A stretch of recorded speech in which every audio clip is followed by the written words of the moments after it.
It is costly wisdom that is bought by experience.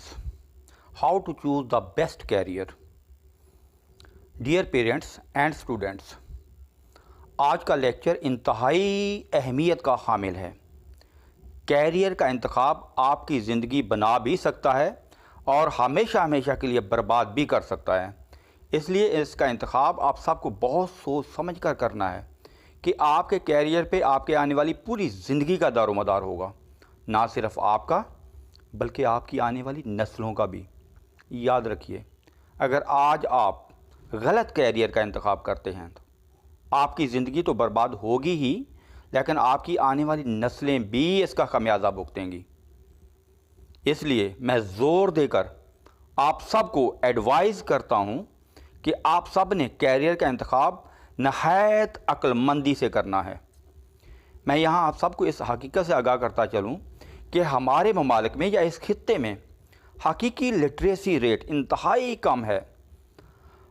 حکومتی اعداد و شمار پہ مت جائیے، گراؤنڈ ریئلٹیز کو مد نظر رکھیے۔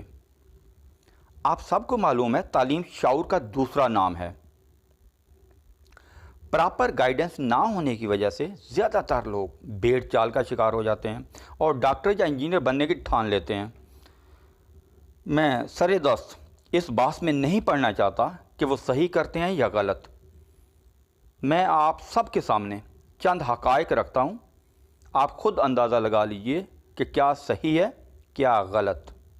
ہمارے معاشرے کی کریم یعنی انتہائی ذہین لوگ ڈاکٹر یا انجینئر بنتے ہیں۔ کن مراحل سے گزر کر بنتے ہیں یہ بھی ذہن میں رکھیے۔ برسوں کی دن رات محنت کے نتیجے میں جب وہ ڈاکٹر یا انجینئر بن جاتے ہیں، ان میں سے صرف اور صرف 10 سے 15%، میں دہراتا ہوں اپنی بات کو، ان میں سے صرف اور صرف 10 سے 15% سرکاری محکموں میں ایڈجسٹ ہو پاتے ہیں، یعنی ان کو سرکاری ملازمت ملتی ہے، اور وہ بھی اگر ہائر تعلیم یافتہ ہوں تو۔ ورنہ سمپل گریجویٹ کو خواہ وہ ڈاکٹر ہو یا انجینئر رولنا ہی پڑتا ہے یہاں پہ سرکاری جاب کے لیے، اور پرائیویٹ جاب کے لیے تجربہ مانگا جاتا ہے جو ان کے پاس ہوتا نہیں، اور تجربے کے بغیر ان بیچاروں کو جو جاب ملتی ہے اس کی سیلری کسی طرح سے بھی ان کے شایان شان نہیں ہوتی۔ آپ دیکھیں کہ ڈگری کس مشکل سے لیتے ہیں اور اس کے بعد بیچارے جاب کے لیے رولتے ہیں، بلکہ ان کو جو سیلری ملتی ہے وہ ان کی ڈگری کی توہین ہی کے مترادف ہوتی ہے۔ حقیقت بتلاؤں تو ایک پٹے والے سے بھی کم تنخواہ پہ بیچارے جاب کرنے پہ مجبور ہوتے ہیں۔ گھر والے بھی تنگ آ جاتے ہیں کہ آپ لوگوں کو اس لیے تھوڑا ہم نے پڑھایا لکھایا تھا کہ ہمارے ہی سینے پہ آپ منہ دلتے رہو۔ بعض تو بیچارے دل برداشتہ ہو کر زندگی کا ہی خاتمہ کرنے کا سوچنے لگتے ہیں، اور ہے بھی یہ حقیقت۔ اب آپ لوگ مجھے خود ہی بتائیے، جو لوگ افورڈنگ ہوتے ہیں وہ تو جیسے تیسے کر کے اس چیز کو برداشت کر لیتے ہیں، لیکن وہ جنہوں نے گھر کی کل جمع پونجی لگا کر اپنے بیٹے کو ڈاکٹر یا بیٹی کو ڈاکٹر یا انجینئر بنایا ہوتا ہے، ان کی تو بہت ساری امیدیں ان سے وابستہ ہوتی ہیں، اور ایسے میں اس بچے کا ڈپریشن میں آنا جو ہے یہ بنتا ہے، اور بچے آتے بھی ہیں ایسے حالات میں ڈپریشن میں۔ آپ نے وہ محاورہ تو سنا ہوگا، دور کے ڈول سہانے۔ یہ مثال بالکل صادق آتی ہے ان بیچاروں پر۔ ڈیئر آڈینس، ڈاکٹرز اور انجینئر کی اہمیت سے انکار نہیں، مگر ہم جس خطے میں رہ رہے ہیں اس خطے کے زمینی حقائق کیا ہیں، انہیں بھی ملحوظ خاطر رکھنا ہوگا، بالخصوص پاک و ہند کے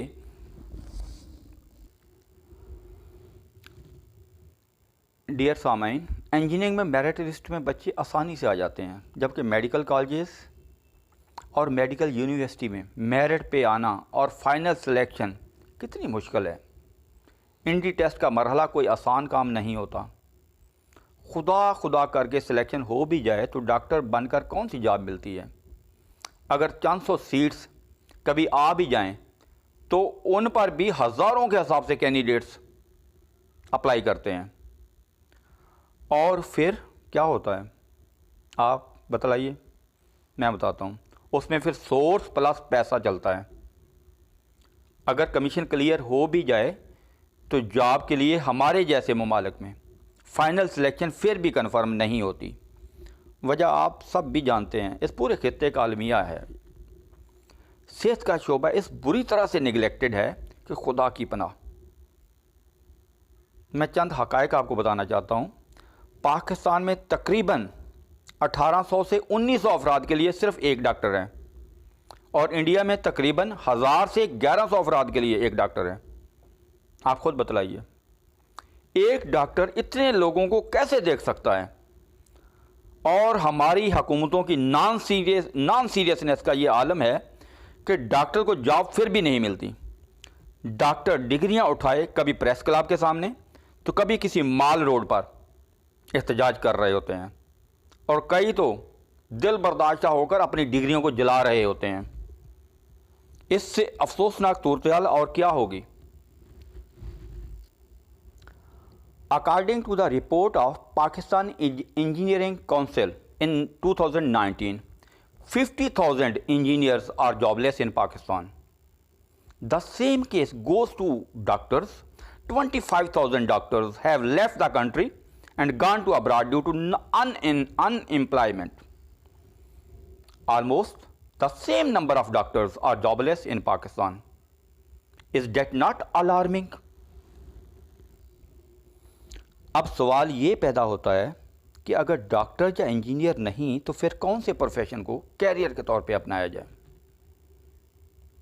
میرے پیارے بچوں، بھائیوں اور بزرگوں، پریشان ہونے کی ضرورت بالکل بھی نہیں ہے. یاد رکھیں، انہی دو پروفیشنز پہ دنیا ختم نہیں ہو جاتی، بلکہ ان کے علاوہ اور بھی انتہائی پرکشش، valuable and the best professions ہیں. آگہی آپ کو میں دوں گا، بس آپ نے سمجھداری سے اپنی صلاحیتوں اور ذہنی میلان طبع کے مطابق پروفیشن کا انتخاب کرنا ہے. انشاءاللہ دعائیں دو گے کسی مقام پہ پہنچ کر. اور ہاں، نیکسٹ لیکچر سے نہ صرف ٹاپ پروفیشنز کے بارے میں 1 بائی 1 آپ کو آگاہی دوں گا، بلکہ آپ کو بچوں کو 9th میٹرک اور انٹر کی سطح پہ کون سے مضامین رکھوانے ہیں اس کی بھی آپ کو آگاہی ملے گی. اور میرے ان لیکچرز میں والدین 9th میٹرک، انٹر، گریجویٹ اور ماسٹر لیول کے اسٹوڈنٹس کے لیے ایکولی ویلیویبل گائیڈنس ہوگی. Please don't miss the opportunity. Like, subscribe and share.